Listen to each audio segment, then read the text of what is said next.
नमस्कार, आप देख रहे हैं कैपिटल टीवी का खास शो वाटर वॉर। मैं हूं परवीन शेख। बिहार चुनाव के बीच लालू परिवार में घमासान मचा है। एक तरफ तेज प्रताप यादव ने आरजेडी से निकाले जाने के बाद अपनी अलग पार्टी बना ली, तो दूसरी तरफ लालू की बेटी रोहिणी आचार्य ने भी मोर्चा खोल दिया। हालांकि तेजस्वी यादव के बयान के बाद रोहिणी के सुर बदलने लगे। वो फिर अपने भाई के समर्थन में आ खड़ी हुई। रोहिणी आचार्य ने एक्स पर एक पोस्ट कर सीएम नीतीश कुमार पर जमकर निशाना साधा। पिता लालू यादव और मां राबड़ी देवी को लेकर दिए बयान पर पलटवार करते हुए उन्होंने पोस्ट में कई आपत्तिजनक बातें भी लिख डाली। रोहिणी ने लिखा, चाहे लाख दो गाली, बिहार में इस बार सिर्फ और सिर्फ भाई तेजस्वी के लिए बजेगी ताली। इसके साथ ही सीमांचल में आज बड़े नेता भी अपनी ताकत दिखाने वाले हैं। इस पर चर्चा के लिए स्टूडियो मौजूद हैं कैपिटल टीवी के executive editor Rajiv Singh. Sir, आपका बहुत बहुत स्वागत है। धन्यवाद। आज का दिन बिहार चुनाव में काफी गहमा गहमी वाला है। सीमांचल में कई बड़े नेता अमित शाह, तेजस्वी और साथ ही साथ ओवैसी भी हैं, तो क्या इसका प्रभाव पड़ने वाला है? देखिए, प्रभाव का एनालिसिस करने से पहले सबसे पहले सीमांचल की भौगोलिक परिस्थितियों को भी समझना जरूरी है। सीमांचल एक तरफ से नेपाल से कनेक्टेड है, बांग्लादेश से भी कह सकते हैं कि कहीं ना कहीं सीमा लग ही रही है उसकी, थोड़ी सी दूरी से ही। और पश्चिम बंगाल, सोचिए पश्चिम बंगाल से जहाँ की घुसपैठ का मुद्दा हमेशा हावी रहा है, इससे भी कनेक्टेड है। तो एक तो ये मुस्लिम इलाकों को लेके, घुसपैठियों को लेके ये बहुत ही ज़्यादा महत्व रखता है।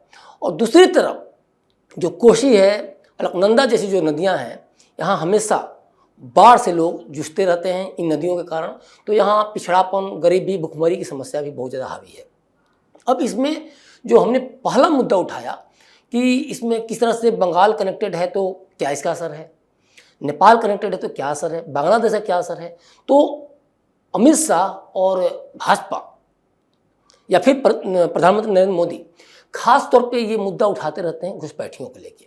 उनका साफ साफ ये कहना है कि जिस तरह से नेपाल और बांग्लादेश से घुसपैठिया आके सीमांचल में प्रवेश करते हैं और यहाँ की सरकार बनाने में गलत तरीके से जिस तरह से योगदान इनका होता है, या फिर जिस तरह से वो गलत डॉक्यूमेंट के थ्रू वो वोटर बन जाते हैं, तो इसको दूर करना बहुत बड़ी समस्या है। और कहीं ना कहीं ये पैट्रियोटिक फीलिंग से भी, एक तरह से देशभक्ति से भी जोड़ के देखते हैं कि भाई आपकी सरकार, आपके राज्य की सरकार आपके वोट से बनना चाहिए, न कि बांग्लादेशियों घुसपैठियों से या नेपाल से आए हुए घुसपैठियों से।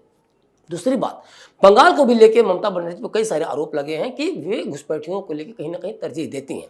तो एक तो ये बहुत बड़ा मुद्दा ये हो रहा है कि बंगाल को भी लेके वो घेर रहे हैं, लेकिन इनडायरेक्टली वो सीमांचल को लेके कहीं ना कहीं ये मैसेज देते हैं कि आने वाले समय में इससे आप बचिए और इन चीज़ों को समझ के कहीं ना कहीं हमें वोट दीजिए, क्योंकि भाजपा राष्ट्रभक्ति की बात करती है, नेशनल इंटरेस्ट की बात करती है।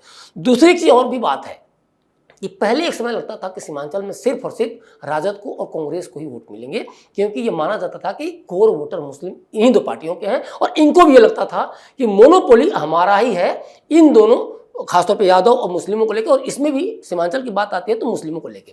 तो लेकिन अब ये चीज़ टूटा हुआ है। देखिए, पिछली बार जो 2020 का जो विधानसभा चुनाव था, उसमें से देखिए 24 सीटें हैं यहाँ विधानसभा की। 4 जिला हैं जो सीमांचल को लेकर कहा जाता है कि अररिया है, पूर्णिया है, कटिहार है और किशनगंज है। इन 4 जिलों में कम से कम लगभग देखा जाए किशनगंज में सबसे ज़्यादा 68 से 70% मुस्लिम हैं।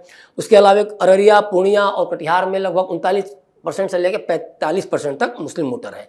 और इसमें जो सबसे ज़्यादा देखा गया है कि इनको सबसे ज़्यादा सीटें मिली किसको, भाजपा को। ये बड़ा चौंकाने वाली चीज़ें थी। भाजपा के लिए भी उसी समय विश्वास हुआ कि अरे हम भी सीमांचल में बहुत अच्छा कर सकते हैं। 24 सीटों में भाजपा को मिली 8 सीटें, और भाजपा शॉक्ड हो गई कि मैं सबसे बड़ी पार्टी सीमांचल में हूं इन 4 जिलों में। ठीक है, अब दूसरी सबसे बड़ी पार्टी कौन सी थी, ओवैसी की। एक तरफ देखा जाए तो ये दोनों नई पार्टियां थीं सीमांचल में। वोट बैंक के तौर पर देखा जाए, जिस तरह से इसने हथियाया वोट बैंक, तो ये सीमांचल के नजरिए से, मुस्लिम वोटों के नजरिए से एकदम नई पार्टी थी, क्योंकि इनके ये कोर वोटर नहीं थे। हमेशा मुस्लिम भाजपा से दूर रहे हैं, लेकिन चूंकि शुरू से ही देखा जाए तो सीमांचल में जो भाजपा की जो राजनीति रही, मुस्लिम वोटों के इर्द गिर्द रही। और खासतौर पे इन्होंने ये कहा कि भाई डेवलपमेंट बहुत जरूरी है, आपके हमारे विचार मिले ना मिले, आप अपने बच्चों के लिए, अपने परिवार के लिए शिक्षा पे वोट दें, हमें बाढ़, गरीबी, भुखमरी को लेकर वोट दें, ताकि हम इसको दूर कर सकें। दूसरी बात कि राजद और कांग्रेस से इसलिए भी दूर हुए कि इनको हमेशा लगता था कि भाई हमने तो हमेशा इनको वोट दिया, और आज भी समस्या जस की तस है। तो ये राजद और कांग्रेस से दूरी भी बनाते दिखे। एक जो बड़ी बात है इसमें, वैसे सोचिए हैदराबाद से आते हैं, कल उन्होंने कहा कि सर सवाल यहाँ पे ये भी है कि सीमांचल में अब ओवैसी बड़ा विकल्प बन गए हैं आरजेडी और कांग्रेस यानी महागठबंधन का, और बीजेपी भी। यही सबसे बड़ा फैक्टर है। ओवैसी कल जब कह रहे हैं कि लोग जब उनको कह रहे थे कि बाहरी हैं, तो उन्होंने बोला मैं चांद से नहीं आया हूँ, मैं हैदराबाद से आया हूँ। क्यों?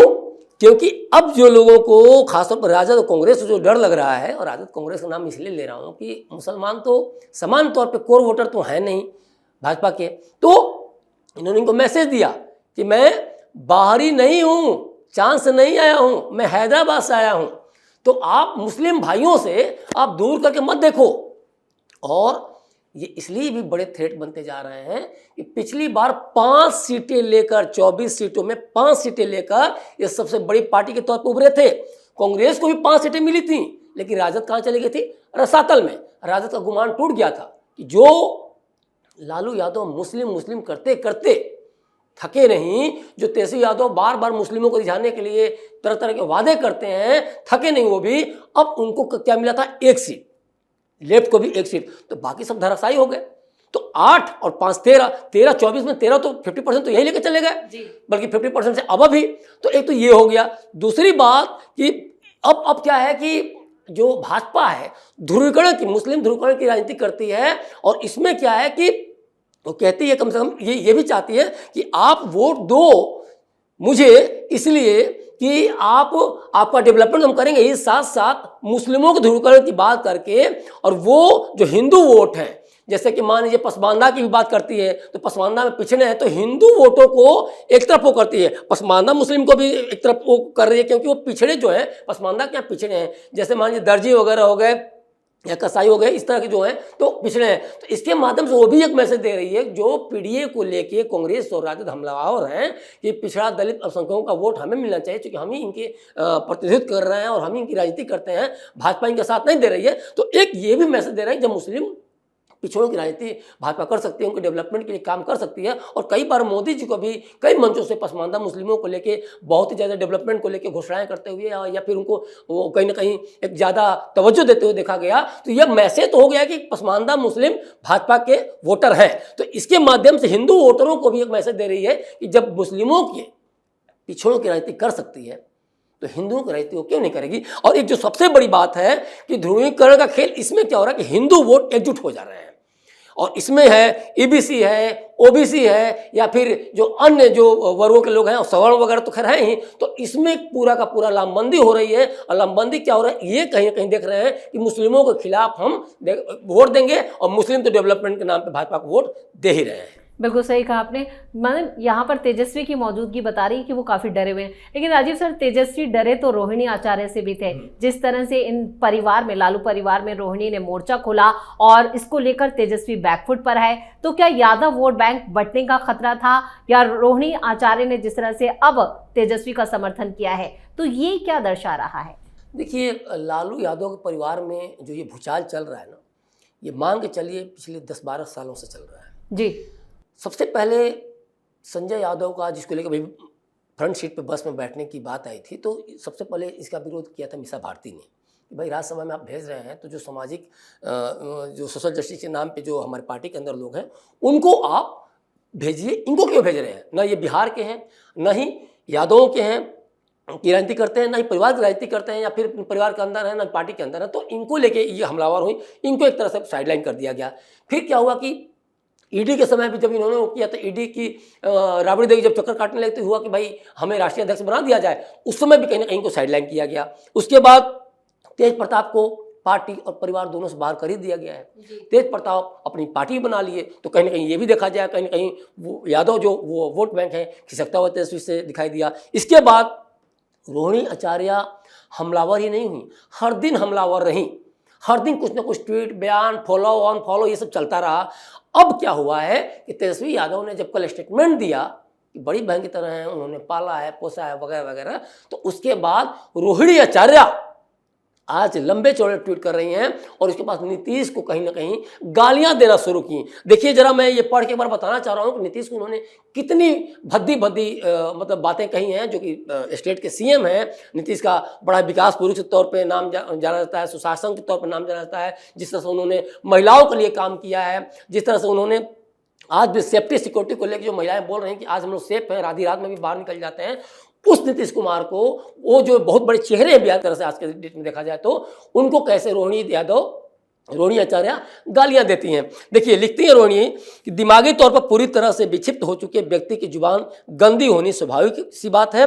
पागलों को सड़कों पर गाली गलौज करते अमूमन देखा ही जाता है। सोचिए, नीतीश कुमार को कहीं ना कहीं पागल कहती हैं, बिहार के सीएम को पागल कहती हैं। ये जो संस्कृति डेवलप हो रही है महागठबंधन में, कभी राहुल के स्टेज से गालियां दी जाती हैं, कभी तेजस्वी के सभा में गालियां दी जाती हैं, और अब फिर रोहिणी आचार्य जिस तरह से एक बुजुर्ग इंसान को, एक बिहार के सीएम को गालियां दे रही हैं, एक तरह से इनडायरेक्टली जिस तरह से भद्दी भद्दी बातें लिख रही हैं, तो ये अपने आप में देखा जाए तो फिर से एक बार बताने के लिए काफ़ी है कि लालू परिवार का जो चेहरा है ना, वो जंगल राज की तरफ कहीं इशारा कर रहा है। और लोग इससे और डरेंगे कि नहीं, जो बार बार कह भी रहे हैं कि जंगल राज पार्ट 2 आ जाएगा। देखिए नीतीश कुमार को क्या आगे लिखती हैं कि जिस व्यक्ति के संरक्षण में मुजफ्फरपुर महापाप हुआ, जिसकी चारित्रिक निजता के किस्से तमाम हैं, उस बदजुबान तोंद वाले, सोचिए, बदजुबान तोंद वाले अंकल के मुंह से निश्चित हार की बौखलाहट में घटिया सोच से पैदा हुई निम्नतर स्तर की भाषा का गुबार निकल रहा है। आगे रुकती नहीं है, आगे फिर लिखती हैं कि पागलपन की हद हासिल कर बेचैन आत्मा बन चुके हैं अंकल। कौन? नीतीश कुमार को लेकर कह रही हैं।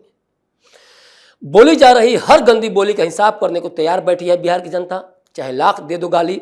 बिहार में इस बार सिर्फ और सिर्फ भाई तेजस्वी के लिए ही बजेगी ताली। ताली कितनी बजी 5 दिन की यात्रा में?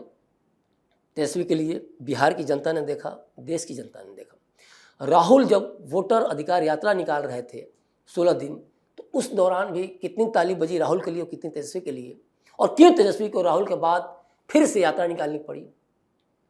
ये जो पावर पॉलिटिक्स का जो दौर चल रहा था कि एक बार भी इन्होंने अनाउंसमेंट नहीं किया कि भाई तुम सीएम बनोगे, फिर ये सारा पटना हर जगह चिल्लाते फिर रहे थे कि मैं सीएम बनूंगा, मैं सीएम बनूंगा। फिर बिहार अधिकार यात्रा निकाल रहे हैं, इसके बाद फिर कांग्रेस कार्य समिति की बैठक हो रही है, भले ही 85 साल बाद ही सही। फिर प्रियंका गांधी आ रही हैं, 2 दिन बाद तबीयत ठीक हो जा रही है उनकी, बिहार दौरे पर आ रही हैं। तो ये जो पावर पॉलिटिक्स का खेल है ना, ये बताने के लिए काफ़ी कि कांग्रेस और राजद बहुत बुरी तरह से दोनों डरे हुए हैं।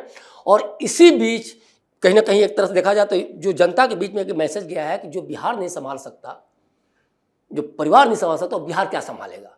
तो ये डर के चलते अब तेजस्वी ने बयान दिया कि भाई असमंजस स्थिति तो वोटर के बीच में है ही, हमारा चेहरा को लेकर हमारा एक मत तो है नहीं, सीटों को लेकर लड़ाई तो चलते ही रही, और कल को क्या होगा, मुख्यमंत्री का चेहरा चूंकि आज भी क्लियर तरह से नहीं है, तो भगवानी मालिक है, कम से कम यादव वोटरों को अपने पक्ष में लामबंद करने के लिए रोहिणी बहन से समझौता कर दो, क्योंकि कई दिन को लग गए रोहिणी को बहन बताने में, और आज जाके रोहिणी आचार्य भी बड़ी अच्छी अच्छी बातें करने लगी।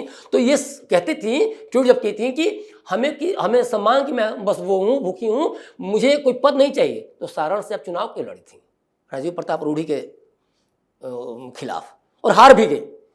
तो कहीं ना कहीं लग रहा है कि अब तेजस्वी और रोहिणी में समझौता हुआ है कि किसी भी तरह से कुछ होता है तो बेटा भैया मेरे को डिप्टी सीएम में कुछ बना देना, या जो भी मैटर रहा हो अपना समझे लोग। लेकिन ये बताने के लिए काफ़ी है कि यादव वोटर के तौर पे, या फिर ओबीसी वोटर के तौर पे, या मुस्लिम वोटर के तौर पे जो एक डर लग रहा था कि हमसे वो दूर हो जाएंगे, हम सब एक हो जाएं, बात की बाद में देखेंगे। लेकिन ये पूरी तरह से बिहार की जनता को बरगलाने और मूर्ख बनाने की एक तरह से देखा जाए तो लालू परिवार या राजद परिवार तरफ से शायद कोशिश ही है।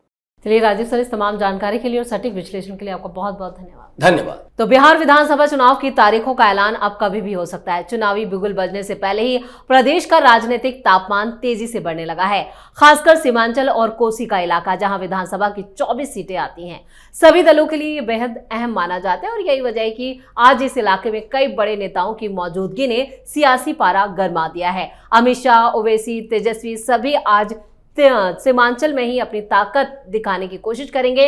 वहीं रोहिणी आचार्य और तेजस्वी के बीच भी एक बड़ा समझौता होने की खबरें सामने आ रही हैं। इस खास शो में इतना ही। वीडियो कैसा लगा कमेंट करके अपनी राय जरूर दें। वीडियो को लाइक करें, शेयर करें और कैपिटल टीवी को सब्सक्राइब जरूर करें। धन्यवाद।